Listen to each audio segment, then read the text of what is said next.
Todos nós temos percebido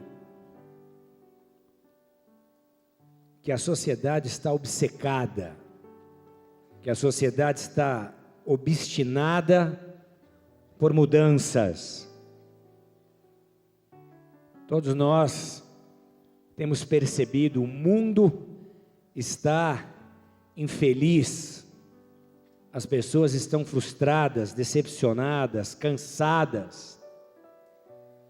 Todos os dias nós assistimos manifestações pelo mundo, é uma insatisfação global, generalizada. O mundo não sabe exatamente o que está procurando, o que está buscando, mas sabe que quer algo diferente, sabe que precisa de mudança. A igreja, eu e você, foi chamada para ser luz. Só que essa mesma igreja, que nesse momento histórico precisava estar iluminando, está em sua maior parte na terra estagnada, indiferente às necessidades da sociedade, voltada para os seus próprios interesses, voltada para as próprias ambições, para os seus próprios sonhos. Na verdade, a velha geração nas igrejas está enfadada e as novas gerações estão se afastando da igreja. Em todo lugar você vê seminários teológicos fechando, igrejas vendendo seus prédios para restaurantes, para as lojas. No Havaí, nós vimos uma senhorinha de 98 anos, triste, na igreja principal do litoral norte. Ela dizia: os jovens não querem saber de igreja, os jovens não querem saber de Deus. E por quê? Porque a geração que impacta a sociedade hoje está interessada em autenticidade, está interessada na presença, no poder, na sobrenaturalidade. Tem que ser verdadeiro, tem que ser real. Só que ainda apresentando essa sede toda, está recebendo comida de bebê e entretenimento. O mundo está com fome de verdade, com fome de respostas, com fome de luz, com fome de entendimento, mas a igreja está negligenciando ser luz. A igreja não está cumprindo em sua totalidade o seu papel, está falhando em apresentar o pão da vida. Na verdade, todos nós somos testemunhas oculares de uma grande transição. O mundo, o sistema mundial está passando por uma grande mudança. E na verdade, as pessoas mais do que nunca vão precisar da igreja, vão precisar da luz, vão precisar de direção. Na verdade, mais do que nunca, as pessoas vão precisar de você. Diz para o seu vizinho: porque você é a igreja. Mas você tem que falar mais pessoalmente com ele, não pode ser essa coisa fria. Escolhe alguém cheiroso aí, olha nos olhos.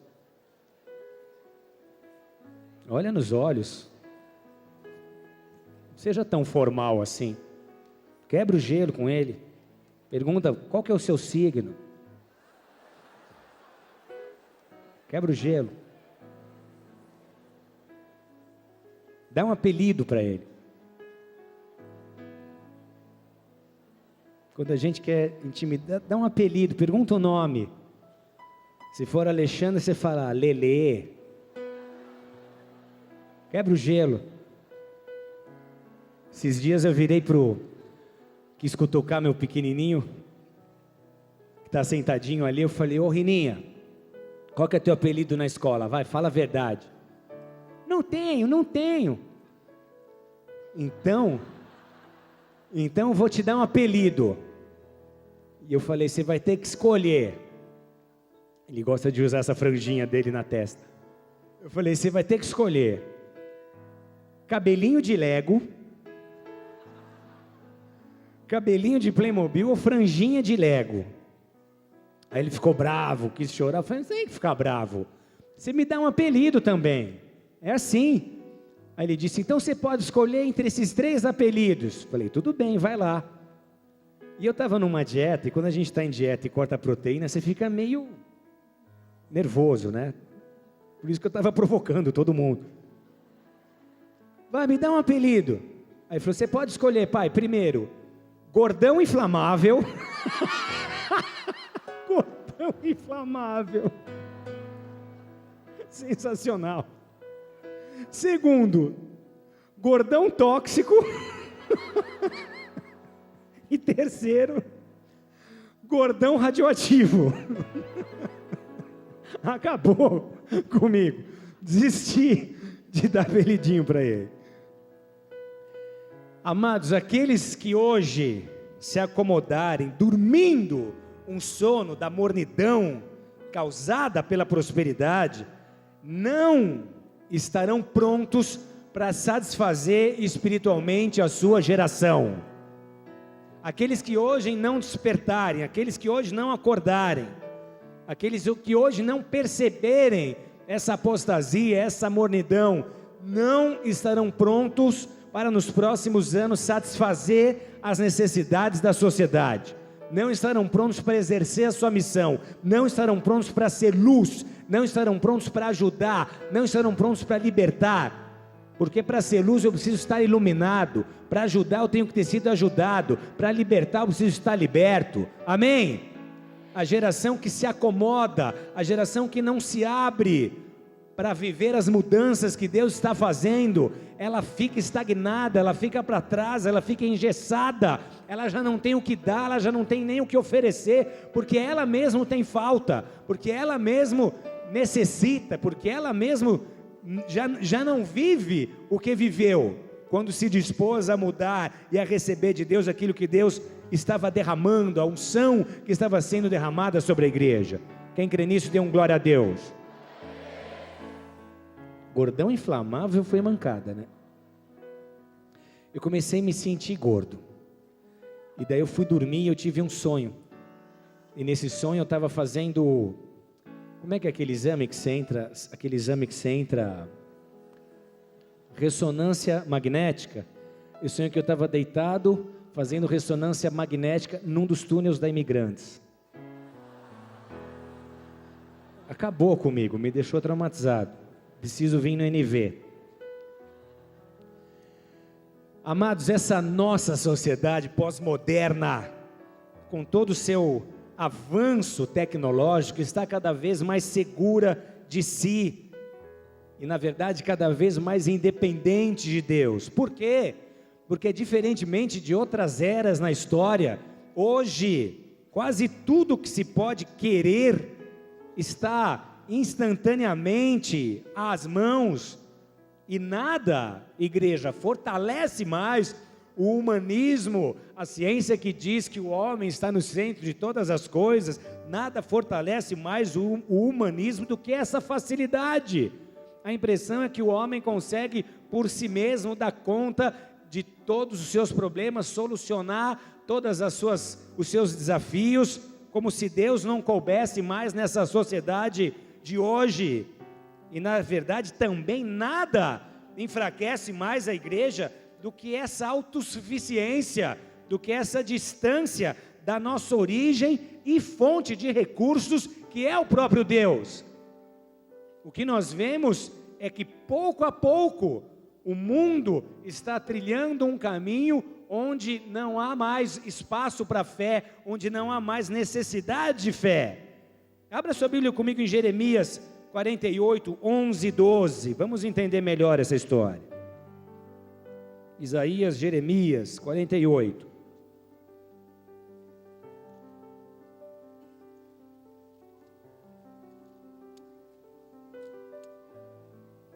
Cordão inflamável.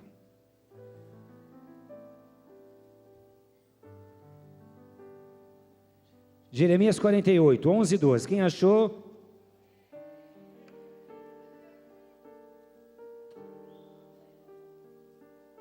São 2 versículos. Diz assim o texto: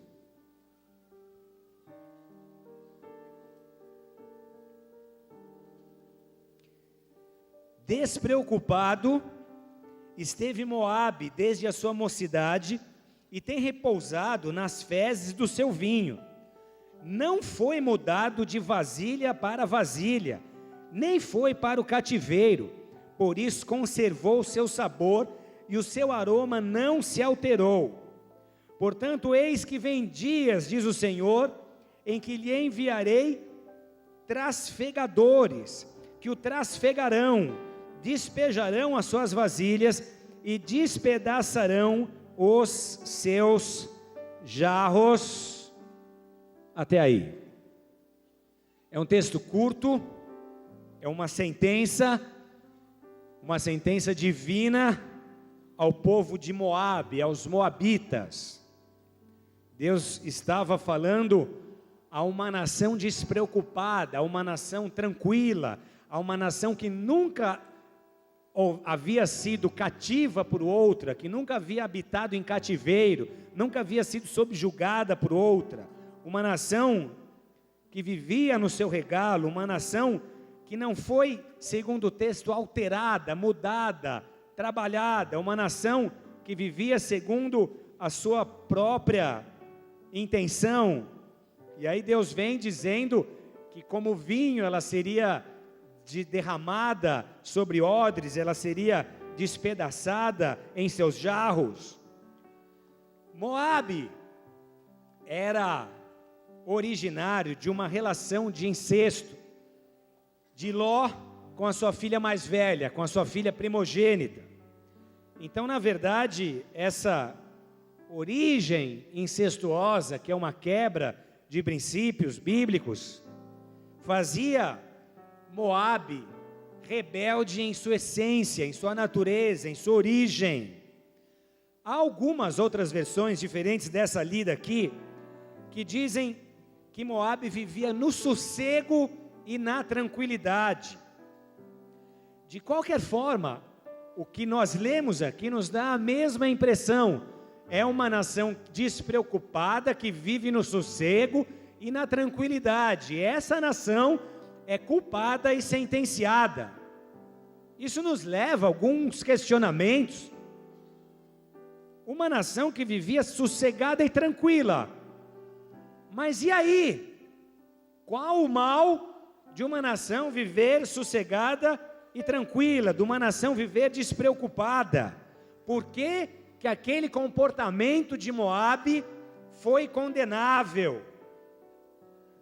Sendo que uma vida para ser sossegada, uma vida para ser tranquila, ela precisa ser farta, ela precisa ser abundante, ou seja, eu tenho que ter fartura, não pode sobrar, aliás, não pode faltar, tem que sobrar.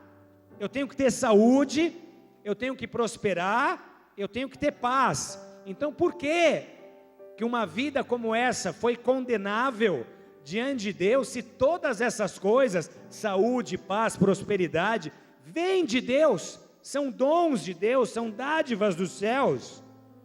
Na verdade, o que Deus acusa aqui é um comportamento altivo, um comportamento despreocupado, ensimesmado, soberbo e arrogante. Era mesmo um comportamento que afrontava a Deus, era um comportamento para afrontar a Deus. Não havia reconhecimento de Deus e nem ainda gratidão a Deus. Então o que Deus está dizendo é que os moabitas viviam tão descansados, viviam tão despreocupados, a ponto de levarem uma vida irresponsável, a ponto de não se preocuparem com as consequências dos seus atos, a ponto de viverem como se não dependessem de ninguém, nem ainda do próprio Deus. Aquela indiferença mostrada por Moabe, ela impediu a sua recuperação como nação. Deus de muitas formas amou Moabe, tentou falar ao coração de Moabe, mas a surdez, a dureza, a indiferença, a insensibilidade de Moabe a leva a uma condenação onde ela seria extinta, onde ela seria julgada. Moabe, amados, para nós é também um modelo de comportamento que tipifica o homem vivendo independente de Deus, o homem vivendo segundo as suas próprias concupiscências, o homem vivendo segundo os seus próprios desejos, o homem no controle de sua vida, a vontade do homem prevalecendo sobre a vontade de Deus. Assim, esse homem é intratável, não há nada que possa mudá-lo, não há nada que possa transformá-lo, não há nada que possa constrangê-lo. Ele tem as suas convicções, ele tem as suas opiniões, e não há nada que o possa o levar a considerar uma segunda visão, não há nada que possa levá-lo a um quebrantamento. Ele simplesmente resiste às mudanças, acomodado, como quem diz, do jeito que está bom, eu não preciso e eu não quero mudanças. O que nós vemos de experiência é que exatamente esta comodidade, esta facilidade, quando tudo nos vai bem, quando não nos falta, nós temos essa tendência de não nos abrirmos para mudanças. Nós não queremos mudar, nós estamos descansados, nós estamos felizes daquele jeito. Não me pede para mudar em nada. Eu voltei com a pastora Denise de um voo de uma semana cansativa, Rio de Janeiro, semana corrida, Joinville na sexta, e os dois bastante cansados. E aí nesse voo, ela acaba se acomodando na cadeira junto à janela do avião, e ela pega no sono, e ela estava descansada, confortável. Então qualquer coisa que a aeromoça oferecesse a ela, ela negava de imediato. Água, não. Salgadinho, não. Até a hora que o voo está se aproximando de São Paulo, e que a aeromoça precisa avisar a todos os passageiros para que eles ponham seus cintos, para que eles levantem o encosto das suas poltronas. Então ela chega, ela já havia falado uns 3 não, sem nem abrir os olhos. Não mexe comigo, estou quietinha aqui, estou descansada. A aeromoça vem e fala: senhora, por favor, levante o encosto da cadeira. E ela, sem abrir os olhos, descansada, fez assim: não. Eu tentei avisar: senhora, o avião vai pousar, por favor, levante o encosto da cadeira. E ela, quando está cansada, ela se entrega, ela faz um bico assim, cansaço, não quero fazer pose, estou babando aqui, estou dormindo.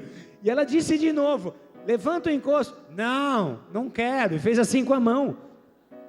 Era um moço, olhou para mim e fez assim. Deu. E eu, não, está cansada. Está cansada. Corta aí, meu, está te queimando o filme.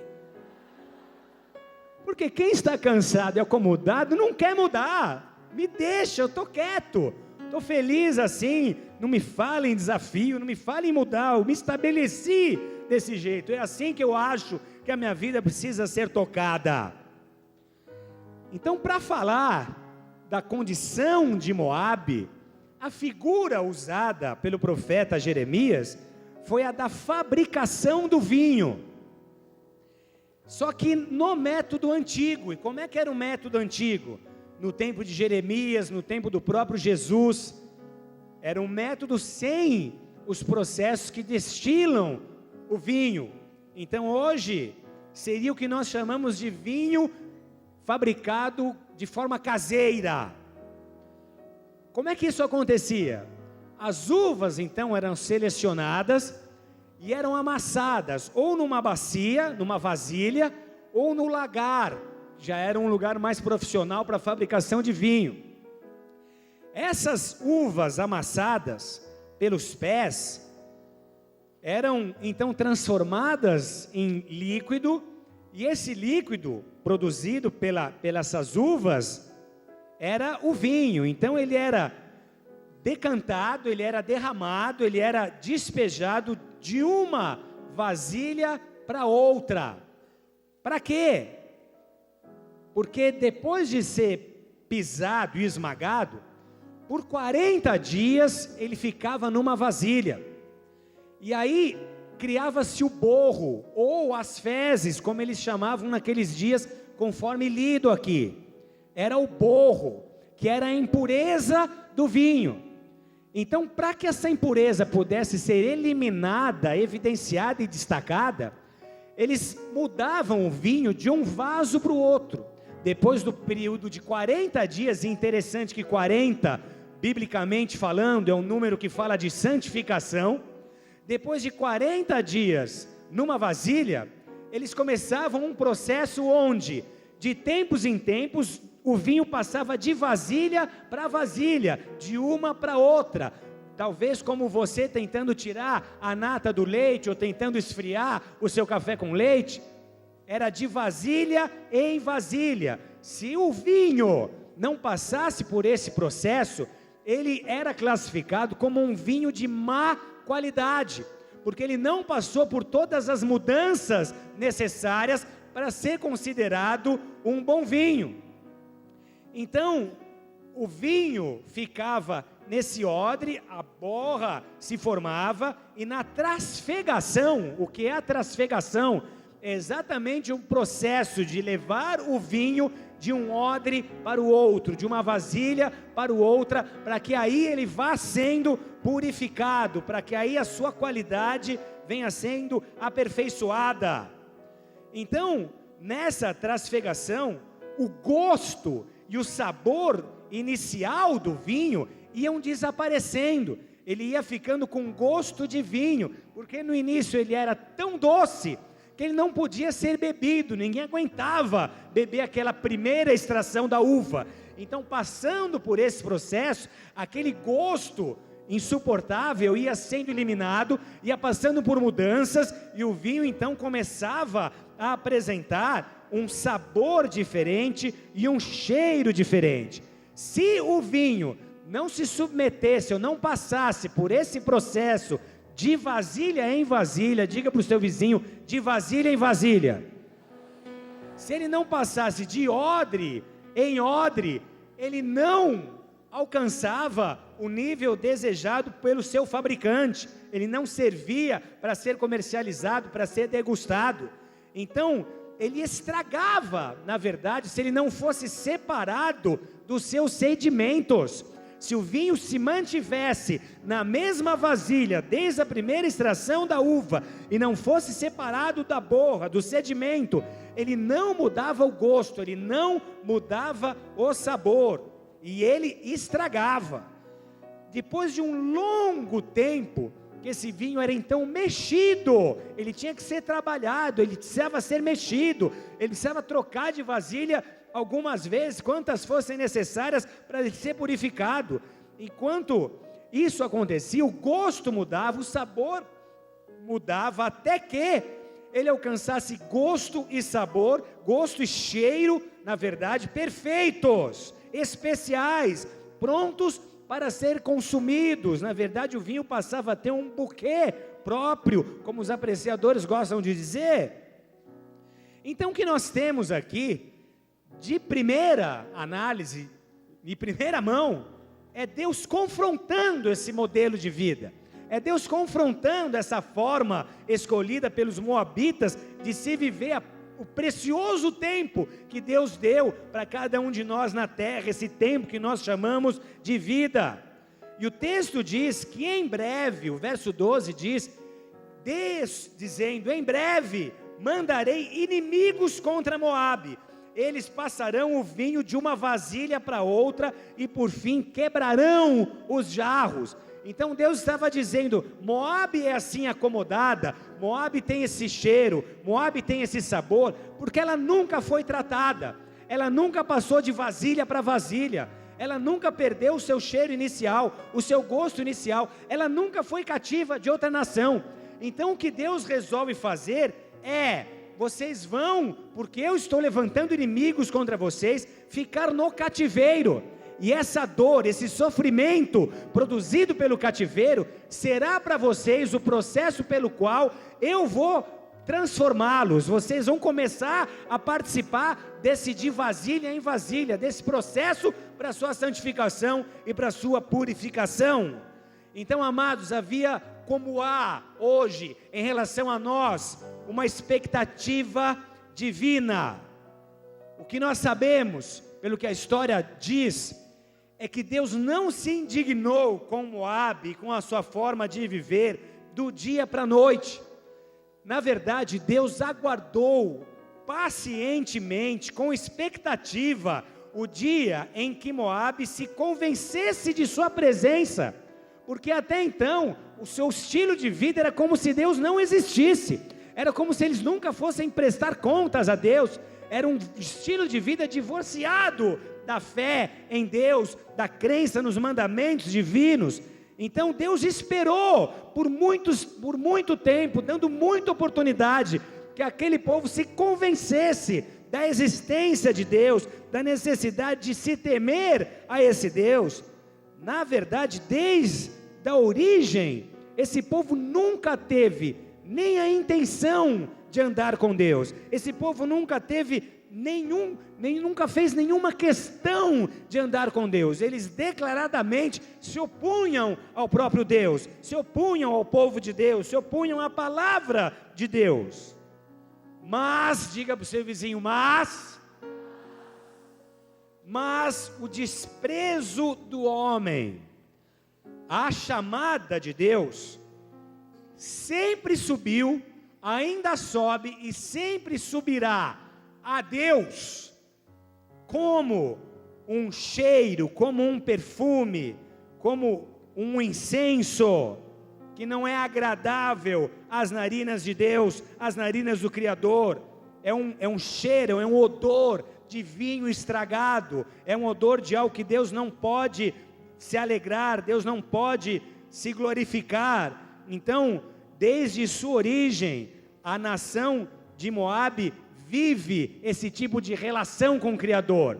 A minha escolha é exatamente essa: não me importa como a minha vida sobe a Ti, que cheiro que eu estou produzindo, que gosto que eu tenho para Deus. Então hoje, se nós nos afastamos de Deus, se nós não correspondemos a essa expectativa, se nós desprezamos a chamada de Deus, se nós resistimos às mudanças que Ele deseja fazer em nós, em nossos ministérios, em nossa forma de servir, em nossa igreja, se nós resistimos a essas mudanças, se eu resisto às mudanças que Ele quer fazer no meu caráter, se as mudanças que Ele quer fazer no meu estilo de vida, se eu crio esta barreira, a minha vida então produz um cheiro, produz um sabor não agradável ao Pai, não agradável a Deus, é um vinho estragado, e com Moabe não foi diferente.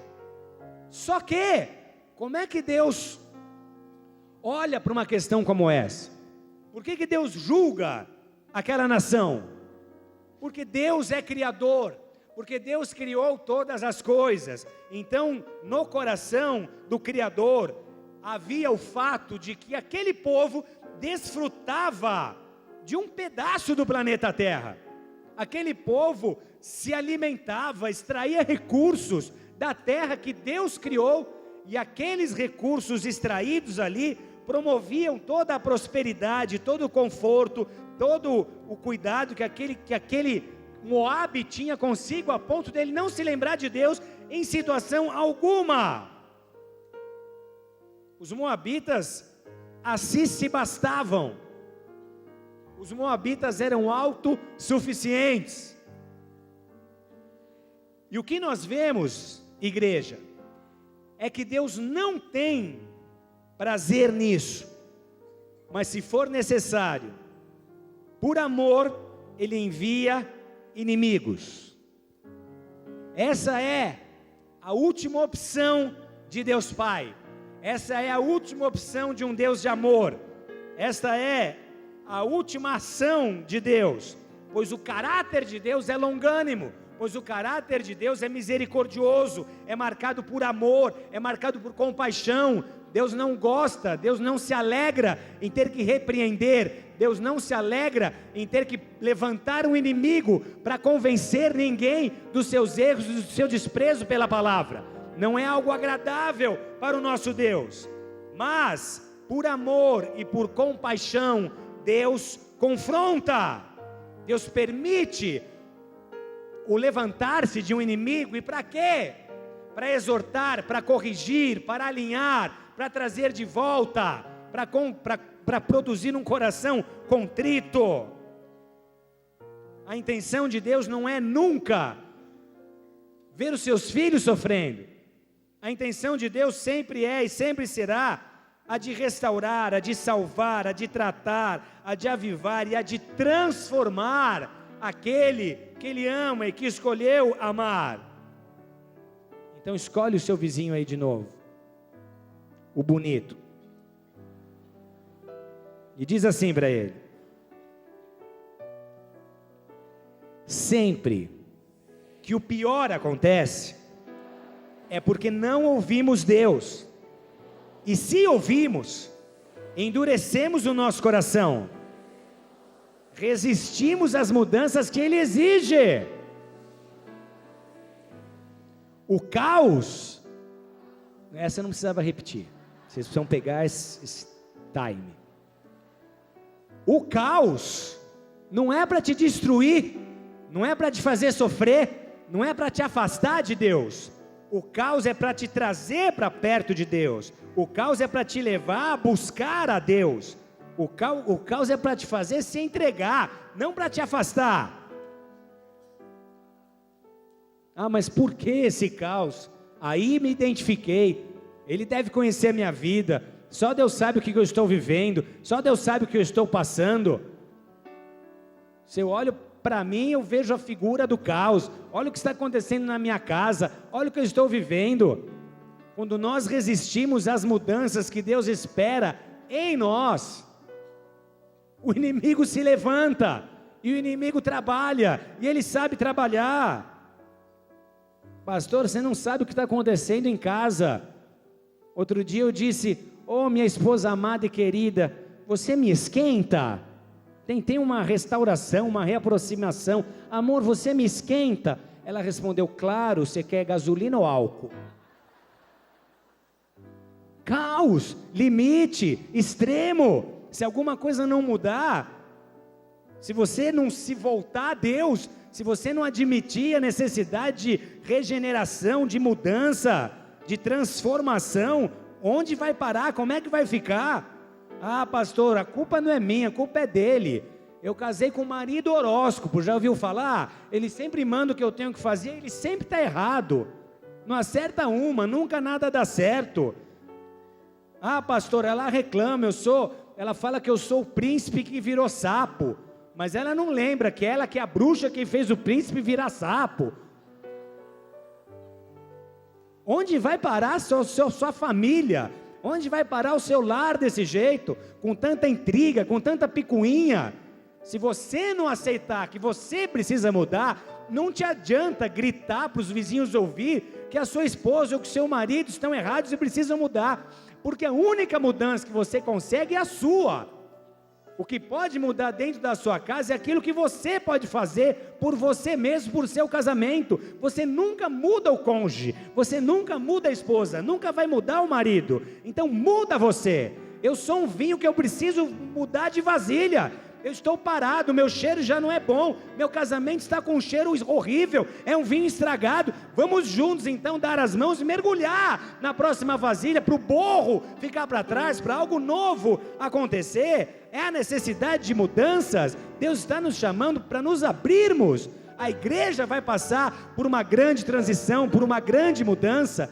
Deus está exigindo isso da igreja para que ela seja quem foi chamada a ser, para que ela possa ser o sal que conserva, a luz que ilumina, não um ajuntamento de pessoas desinteressadas, cansadas, desconectadas, mas Deus mesmo está nos preparando para nós vivermos uma fase onde a igreja será uma influência decisiva na história da nossa nação. Deus está preparando pessoas para que o seu discurso seja autêntico, para que a sua verdade seja revelada. Deus está nos levando a termos com Ele experiências, não de quem está conformado, de quem está paralisado, de quem está estagnado. A igreja precisa sair de um odre e entrar em outro. Nós precisamos nos alegrar com essas mudanças. Nós precisamos ser trabalhados por Deus. Dê um glória a Deus forte por isso, se você crê.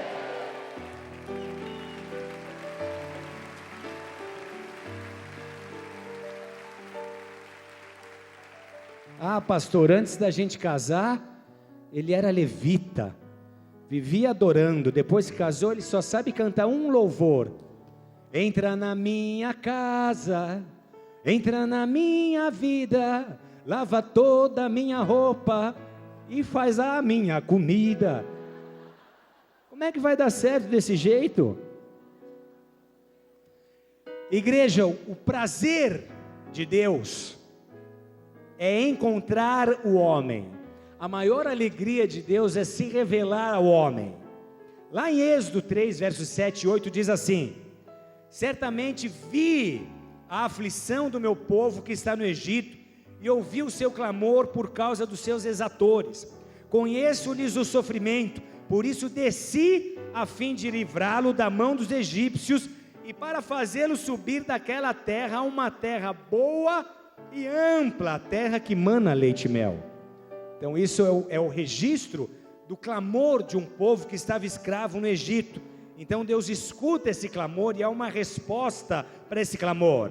É sempre Deus que procura o homem, é sempre Deus que se revela ao homem, é sempre Deus que prepara os cenários para que o homem possa encontrá-lo, para que Deus possa encontrar o homem. Então perceba que Deus vem quando Ele é chamado, quando Ele não é chamado. Deus vem quando é seu povo, quando não é o seu povo, quando são seus filhos, quando não são. Deus vem para aqueles que o amam, Deus vem para aqueles que o rejeitam. Ele vem quando Ele quer e Ele vem como Ele quer, porque Ele é Deus.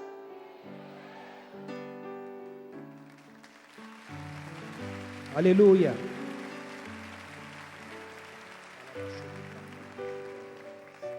E por quê? Porque Ele é Criador, e o Criador se importa com a sua criação, porque Ele é bom demais, e Ele não quer que ninguém se perca. Deus não se alegra em ver ninguém se perdendo, porque Ele tem todas as coisas sob o seu controle, nada passa desapercebido em seu universo, porque Ele criou todas as coisas. O homem precisa conhecer o seu Criador. Nós lemos aqui a aflição do meu povo, um povo aflito. Deus viu e ouviu, viu a aflição e ouviu o clamor. Infelizmente essa sempre foi, sempre será a equação. Tem que haver dor, tem que haver sofrimento inserido. Onde há sofrimento, há clamor. Coração endurecido, mais aflição, mais sofrimento é igual a quebrantamento.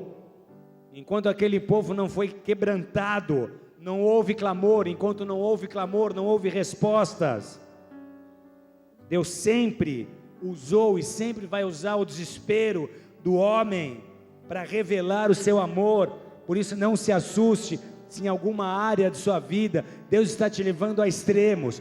Não ache nada estranho você entrar hoje nessa casa vindo em busca de uma resposta, vindo em busca de paz, porque você sabe o que está sendo lá fora, porque você sabe o tipo de guerra que enfrenta todos os dias, você sabe a aflição, você sabe o sofrimento que te espera logo amanhã pela manhã. É assim, o homem é assim. Quando nós estamos como Moabe, não há busca, não há quebrantamento, não há arrependimento, mas basta um inimigo se levantar, basta uma perseguição, basta uma dificuldade, e nós rapidamente nos lembramos de Deus, e nós rapidamente queremos nos achegar a Deus, clamamos pela salvação, pelo socorro, pela intervenção de Deus. Basta nós estarmos saudáveis, basta nós não termos necessidades, para nós também sermos autossuficientes, mas quando falta, quando a solução não nos cabe, não está próxima de nós, quando nós não temos a resposta, aí sim o homem se lembra de Deus. Haverá sempre livramento e haverá sempre resposta quando o clamor sobe aos céus. Deus nesse exato momento escuta o clamor do teu coração. Nesse exato momento Ele conhece a sua aflição, Ele conhece a sua necessidade.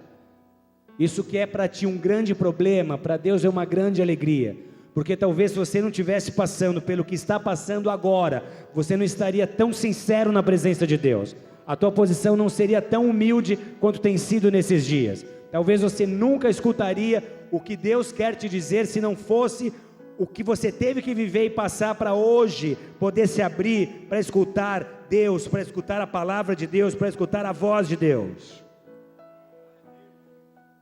Sempre Deus vai usar a aflição e o desespero como oportunidade para se revelar, como oportunidade para amar, como oportunidade de ser conhecido como um Deus que ama. Ele vai sempre livrar, Ele vai sempre dar respostas. Quantas pessoas você conhece que nunca pisaram numa igreja, mas fizeram uma oração e Deus respondeu aquela oração? Porque toda oração sincera será respondida, porque o coração transparente nunca será desprezado diante de Deus. Haverá sempre livramento, haverá sempre uma promessa. Então quando o povo clama, quando o povo chora, Deus vê a aflição, Deus escuta o clamor e Ele responde, Ele diz: eu conheço o sofrimento, por isso eu desci, a fim de livrá-lo das mãos do egípcio. Então quando você clama e chora, quando a sua aflição é conhecida, Ele mesmo desce para te vindicar, para te livrar, para te salvar, e para fazê-lo subir daquela terra, uma boa terra e ampla. Ou seja, é livramento com promessa. Deus não livra por livrar, Deus não te liberta por libertar, Ele tem uma promessa, Ele tem um segundo estágio, Ele tem um próximo capítulo. Não é só te livrar da dor momentaneamente, não é só te trazer um alívio instantâneo, para você continuar sabendo que você vai ser destruído pelos inimigos. Não, Ele vem para trazer livramento e já te dá uma promessa. Hoje a situação é essa, mas amanhã as coisas vão mudar na sua vida, mas amanhã você vai estar numa terra que mana leite e mel, você será abençoado, a minha presença estará contigo, as coisas vão mudar.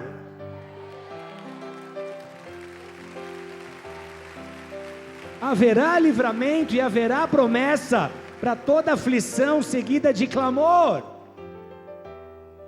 Agora o problema é, quando independente do cenário, o homem continuamente insiste em uma atitude arrogante de desprezo pela voz de Deus. Queridos, no estado original nosso, natural, o homem não serve nem para conviver consigo mesmo, muito menos para conviver com o próximo e para se relacionar com Deus. O homem precisa ser mudado por Deus. Nós precisamos desse processo.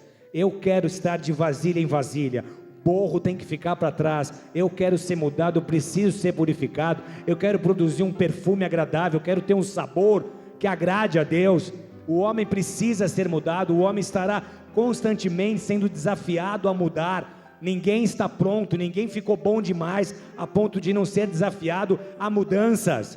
Deus está sempre fazendo coisas novas, e por melhor que esteja agora, se você não se submete e não muda, você ficou para trás. Deus levantou outros no seu lugar, porque você resistiu, você não quis a próxima vasilha, você não quis o próximo odre. O problema é quando, por mais que a aflição aconteça, você nunca dê à aflição o crédito que ela merece. Você nunca aceita que Deus está permitindo aquele inimigo se levantando como uma oportunidade de te fazer mudar. Você nunca se dobra ao fato de que Deus não está intervindo nessa ação do inimigo para mudar você. Enquanto você não pular de um odre para o outro, esse inimigo vai continuar produzindo aflição. Deus está usando o inimigo para te acelerar. Deus está usando os inimigos para acelerar o seu processo. Enquanto você não aceita, enquanto você não se entrega, você vai carregar um jugo pesado demais para ser carregado por qualquer ser humano. É pesado demais, nenhum ser humano merece. De vasilha em vasilha, de vasilha em vasilha, de etapa em etapa, de estação em estação, respeitando cada ciclo. Há mais de Deus para a tua vida, há mais de Deus para o teu ministério. Deus sonhou coisas incríveis contigo, Deus te deu sonhos profundos, Deus te deu visões em relação àquilo que é o valor da tua vida nessa terra. Deus te deu objetivos, Deus te deu desenhos. Há coisas grandes ainda que precisam acontecer. Mas se Deus quer fazer algo, Ele antes te muda, Ele antes te transforma. Se Deus exige transformação, é porque você precisa dela. Não é a vasilha que precisa de você, não é o odre que precisa do vinho, é o vinho que precisa do odre, é o vinho que precisa da purificação. Se Deus está te mandando ser trabalhado, te botando nesse processo, se submeta, se alegre nisso. Porque segundo Paulo, dura coisa é recalcitrar contra o aguilhão. O aguilhão era um instrumento de ferro pontudo que os antigos usavam para fazer os cavalos, os bois andarem, puxarem a carroça. Mas às vezes os bichos se revoltavam e começavam a dar coice para trás. E quanto mais coice eles davam, mais eles se feriam, mais eles se machucavam. Exatamente o que acontece quando nós resistimos à autoridade de Deus, ao governo de Deus, à vontade de Deus. O que a Bíblia está dizendo? Que assim o sabor e o cheiro não se alteram. Deus disse no verso 11, por isso permanece nele o sabor e o seu cheiro não se altera. Amados, o vinho, para atingir sabor e aroma perfeitos, ele precisa mudar muito, ele precisa ser mexido e trasfegado de uma vasilha para outra até a sua purificação, até a sua perfeição. O homem precisa ser mudado por Deus. O conformismo é a negativa humana ao desafio que Deus exige por fé. Eu não quero ser trasfegado, essa vasilha está boa demais, eu tenho medo, eu não sei o que vai acontecer na outra vasilha. Aqui eu já tenho o meu padrão, aqui tudo é previsível, aqui eu estou feliz, eu estou bem. Mas Deus está dizendo, você precisa da próxima vasilha, desapega, me deixa levar para esse trabalhar, me deixa ser o Senhor da sua vida, não só o seu ajudador. Ele sabe o que está fazendo, Ele tem que mexer as águas no seu coração, Ele tem que mexer no seu interior. Você precisa estar em movimento, você precisa estar sendo tratado. De vasilha em vasilha, do contrário, não haverá mudança. Nós precisamos entender que produzir a Deus um perfume agradável, um sabor agradável, significa viver com qualidade de vida que agrada a Deus. Você pode repetir isso comigo? Diga em voz alta, diz para o seu vizinho aí, sabor, mais alto, sabor e cheiro agradável significa qualidade de vida que agrada a Deus. O processo parece injusto, não é bom perder os pontos de apoio, não é bom não ter para onde correr, não é bom se sentir inseguro, não é bom deixar tudo de bom que está nessa vasilha e recomeçar do zero na próxima vasilha. Parece ser injusto demais. E quem passa pelo processo às vezes se questiona o próprio Deus, questiona a própria fé. O processo parece injusto, mas Deus está olhando o resultado, Ele não está olhando o processo. Deus não se importa com o processo, Deus não se importa com o meio, Deus está olhando o fim. Amém? Então olha para os teus dias hoje e entendam E entenda que você participa de um processo onde Deus está te trabalhando visando um fim maior. Deus não olha para o agora, Deus olha para o amanhã. Deus está te fabricando, você vai ser um vinho com um perfume agradável, com um sabor perfeito, mas até isso acontecer, você tem que se submeter ao que Deus está te pedindo hoje. Tirar aquele povo de Israel do Egito, fazer aquele povo caminhar 40 anos no deserto, com velhos, com crianças, parecia crueldade, parecia desumano. Só que as experiências que aquele povo teve naquele tempo, de provisão, de proteção, de saúde, de vitória, foram a base para toda a fé do povo. Todas as vezes na Bíblia, tanto o Antigo quanto o Novo Testamento, que as pessoas vacilavam na fé, a primeira coisa que eles faziam é: se lembra do que Deus fez lá na saída do Egito, se lembra de como Ele abriu o Mar Vermelho, se lembra de como Ele sustentou com o maná, se lembra das codornizes. As experiências que eles tiveram nesta fase fundamentaram a fé dos judeus e dos cristãos e inspiram fé ainda hoje, porque você está aqui sentado escutando essa história, tendo a sua fé ajudada.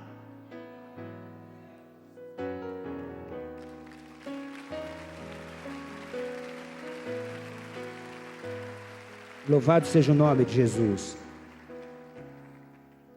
Não é fácil nós extrairmos lições da adversidade, nunca foi. Nossa tendência ao sermos atingidos é sempre a mesma, é de só extrair o lado amargo da dor. Só que o que Deus quer é que nós vejamos o lado bom de sermos lançados de vasilha em vasilha.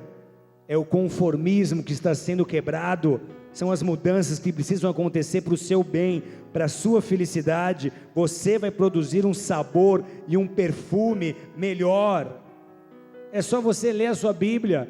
O que aconteceu com Noé, com Moisés, com Davi, com Paulo, com Pedro, com todos eles? Quantas adversidades cada um desses enfrentou, mas Deus sempre olhou para o fim. E qual é o fim?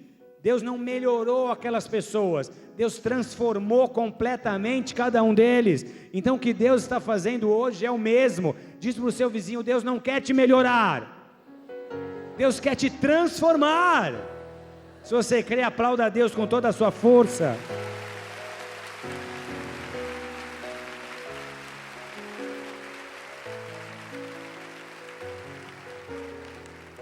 Por fim, aquele povo vivia uma falsa segurança, e aquele vinho seria derramado.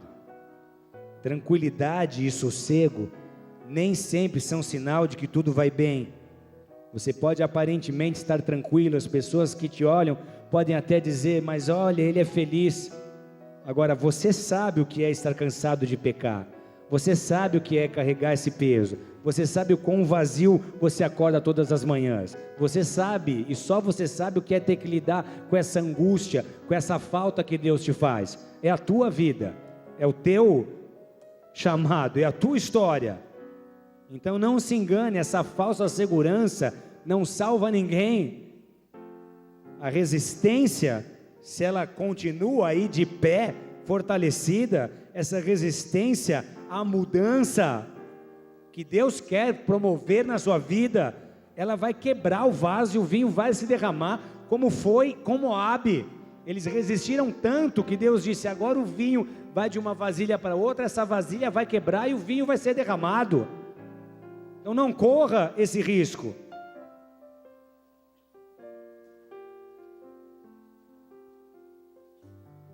Escolha um caminho da humildade, porque o que te impede de ser trabalhado por Deus é o orgulho. O orgulho é a mais severa forma de resistência a Deus. O orgulho consiste na adoração do eu próprio, é você no centro. Os homens são naturalmente como os moabitas. Naturalmente nós somos vaidosos, altivos, soberbos, resistentes. Então que nessa noite cada um avalie a sua própria condição. por si mesmo e se volte a Deus. Para encerrar, esse mesmo capítulo, lá no verso 47, depois dessa sentença, diz assim: mas farei voltar os cativos de Moabe nos últimos dias, diz o Senhor. Que engraçado, o mesmo povo que ele sentenciou, ele está dizendo que ele vai fazer voltar. E que lição isso nos dá? Que o coração de Deus é pela restauração, não pela condenação. Que os que vencerem o pecado, o orgulho, e se deixarem purificar, serão transformados, serão restaurados. Algo que nenhum psiquiatra, que nenhum psicólogo, que nenhum divã, que nenhum guru pode fazer por você. Algo que só Jesus tem condição de fazer, porque só Ele tem poder para perdoar pecados. O peso que você carrega tem uma raiz, e esse raiz é a rebelião, é a sua natureza pecaminosa. Essa opressão e esse poder do pecado sobre a sua vida só pode ser quebrado quando o arrependimento te leva a confessar os seus pecados e a ser perdoado por Deus. Se confessarmos os nossos pecados, 1 João 9, Ele é fiel e justo para nos perdoar os pecados e nos purificar de toda injustiça. Ninguém mais faz isso por você. Agora, e o vinho que foi mexido? E o vinho que se deixa ser manipulado de um odre para o outro? Esses são aqueles que passaram por muitas lutas, mas saíram delas diferentes. Saíram dessas lutas melhores, transformados, tiraram da adversidade as lições, saíram mais maduros. Tem histórias para contar que só os que perseveraram e venceram podem contar. Tiveram experiências que fundamentam a sua fé e de outros.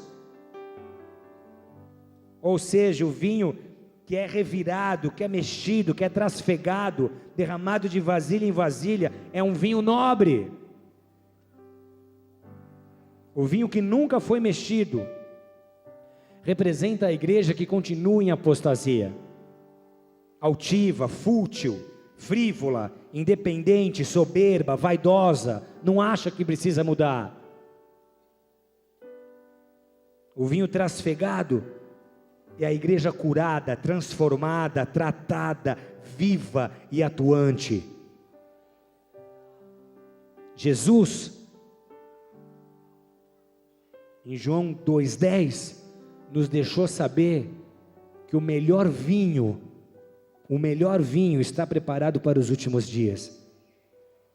Quando Ele transformou água em vinho, as pessoas sentiram o sabor e o gosto daquele vinho era tão refinado, era um vinho de tanta qualidade, tão excelente, que disseram para o noivo: todo noivo põe primeiro o vinho bom, e quando já tem bebido bem, então o inferior, mas tu tens guardado o melhor vinho para o final. Sabe o que isso significa dizer? Que a igreja nos últimos dias é o melhor vinho de Jesus para o planeta Terra. Que essa sociedade vai ser beneficiada, vai beber do melhor vinho, o melhor odre, o mais valioso, o mais puro, o mais excelente, o mais perfumado. O melhor vinho Deus guardou para a última hora, para os últimos dias. E sabe de quem Ele estava falando? Da igreja dessa era. Ele estava falando de mim, Ele estava falando de você. Então, como igreja, nós precisamos desejar ardentemente pular para a próxima vasilha, para permitir Deus nos purificar, para permitir Deus nos trabalhar. Eu quero ter o que dizer para a minha geração, eu quero ter o que dizer para a minha nação, eu quero ter respostas para milhares de pessoas, para milhões de pessoas que hoje estão insatisfeitas, saindo às ruas, procurando uma liderança, exigindo uma mudança, sem nem mesmo saber do que, mas cansada da mentira, cansada da corrupção, cansada do engano, cansada de se frustrar, cansada de acreditar e não dar certo. Eu quero ter uma mensagem para avivar a minha nação, eu quero ter um vinho que sacia, eu quero poder matar a sede, eu não quero ficar com blá blá blá, blá blá blá não transforma ninguém. Nós não podemos ficar só na teoria. Tem que haver unção, tem que haver poder, tem que haver autoridade. Isso só vai ser concedido a quem vence, a quem venceu. Pai, me leva para outra vasilha, trabalha em meu viver o que for necessário, mas não me deixa perder esse momento histórico da tua igreja na terra. Eu sou esse vinho, me trabalha, leva o borro embora, leva a impureza embora, não me deixa ficar acomodado, porque eu sei que quando Deus nos abençoa, que quando Deus cuida de todas as necessidades, é a tendência humana. Tá bom demais, não vamos mexer, deixa do jeito que está, mas Deus está dizendo: igreja minha, pula para a próxima vasilha, não esteja como Moabe, não resista às mudanças, mas tenha humildade, tenha a fé necessária, deixa eu transformar o teu viver, deixa eu transformar a tua mentalidade, deixa eu aperfeiçoar o teu ministério, deixa eu apurar os teus dons, deixa eu te transformar naquilo que eu te chamei a ser. Eu sou, você é, a igreja nesses dias é o melhor vinho do noivo, o melhor vinho do noivo, o vinho que ele escolheu servir nos últimos dias. Então abra o seu coração, deixa Deus te transformar. Rompe com a apostasia, rompe com o conformismo, rompe com o conformismo. Senhor, eu quero ser transformado por Ti, porque do jeito que está não dá para ficar. Da mesma forma que o sistema mundial precisa mudar, a igreja tem que mudar, senão ela não tem o que oferecer, não tem o que oferecer para essa geração.